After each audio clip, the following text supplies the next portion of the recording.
Carlos Salinas de Gortari es el peor enemigo de México. Yo conozco mis aciertos y sin duda, mejor que nadie, conozco mis errores. Yo vengo a la Ciudad de México y manejo mi coche. Voy a restaurantes, recorro el país, viajo al extranjero. O sea, esto... ¿Por qué a Salinas? ¿Por qué privatizó bancos, minas, bienes públicos? Nosotros privatizamos los bancos, la compañía telefónica, las líneas aéreas, la siderurgia, las minas. Estamos ahora procediendo a privatizar los puertos, los aeropuertos. ¿Mandó usted Colosio? Luis Donaldo Colosio era mi amigo entrañable. De maquiavélica inteligencia, buena oratoria y cuestionables métodos políticos, Carlos Salinas de Gortari es considerado por muchos como el peor enemigo de la nación mexicana en la historia reciente. Cometió el desfalco más grande en las elecciones del 88, encumbró el neoliberalismo, empobreció a millones de personas y fue eliminando uno a uno a sus adversarios, manteniendo el control de la élite hasta la llegada de Andrés Manuel López Obrador. En los últimos tiempos, ¿cuál ha sido el gobierno con más corrupción? Sin duda, respondo, el de Salinas de Gortari. Desde su infancia, Salinas se vio envuelto en cuestiones sumamente turbias, dado que producto de un supuesto juego bélico, él y su hermano mayor, Raúl, terminaron con la existencia de una empleada doméstica, cuando apenas eran unos niños de 4 y 5 años de edad. Como desde entonces la familia ya estaba bien acomodada gracias a su padre, las consecuencias para los infantes fueron nulas, y el hecho se pasó por alto sin conciencia alguna.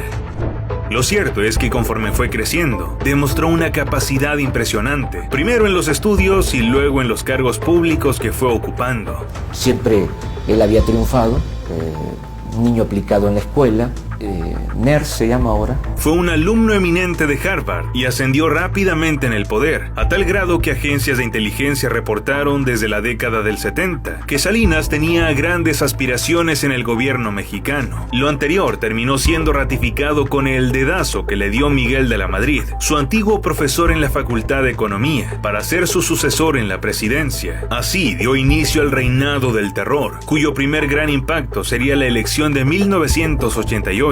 Cuauhtémoc, esta es una de las elecciones más limpias que han habido y los votos se contaron.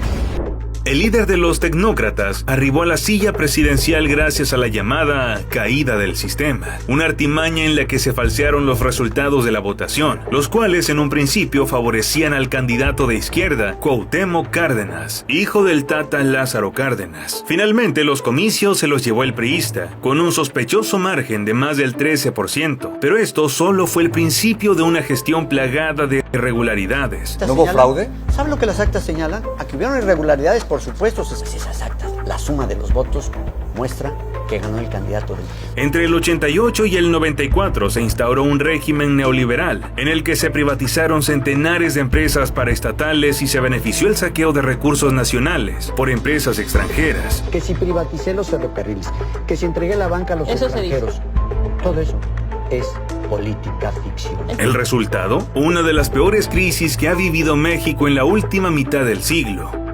El último año del mandato fue un desastre. El EZLN se alzó el primer día de enero. El cardenal Juan Jesús Posadas Ocampos fue abatido por criminales en el aeropuerto de Guadalajara. La misma suerte tuvo José Francisco Ruiz Messier y, por supuesto, Luis Donaldo Colosio, dos priistas rebeldes que pretendían cambiar la dinámica totalitaria del partido y cuyos trágicos finales han sido asociados con Gortari, pues se dice, él estuvo directamente implicado en ambos sucesos. Lo más importante en este momento es la salud de Luis Donaldo Colosio. Para mí, en lo personal, es un hecho muy doloroso por tratarse de un mexicano entrañable. Para colmo, al término del fatídico 1994, se dio el llamado error de diciembre, en el que un mal cálculo entre el ahora expresidente y Ernesto Zedillo provocó una fuga de capitales que acabaron por depreciar el peso mexicano, propiciando que muchas familias perdieran los ahorros de toda una vida y hasta su patrimonio más sagrado.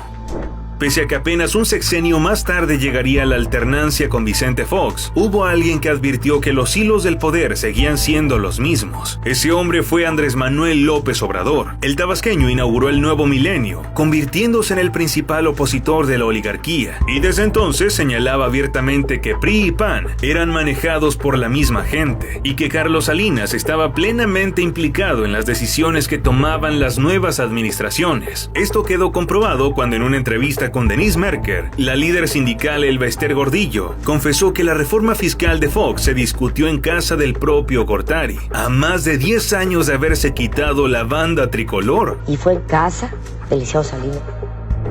Todavía tuvieron que pasar Felipe Calderón y Enrique Peña Nieto, quienes seguían regidos por el malvado Pelón, hasta que en 2018 se hizo historia. AMLO, con el apoyo de todo México, por fin pudo derrotar a una fuerza política que llevaba décadas controlando el país a su antojo. Y actualmente, por fin, Carlitos no se pasea a sus anchas por el territorio. Prefiere estar fuera de él y hasta nacionalizarse español, pues sabe que Andrés Manuel lo tiene en la mira para hacerlo pagar todo el daño que hizo. ¿Y tú crees que Carlos Salinas de Gortari ha sido el presidente más malvado que ha tenido México? El peor enemigo de la verdad es el estereotipo, el mito, el recurso de los ignorantes o de los flojos para querer realmente informarse. Cuéntanos en los comentarios. No olvides seguir el canal y activar la campanita.